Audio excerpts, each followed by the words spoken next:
sure this is pretty loud, but I wanted to make a little short about my little Atlas lathe.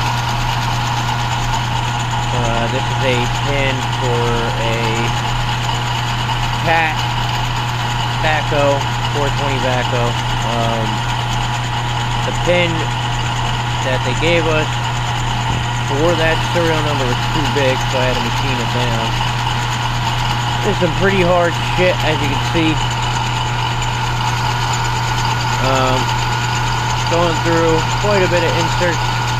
I'm not a machinist, so I don't know what else to do to keep it from doing this, but it's working, it's getting the job done.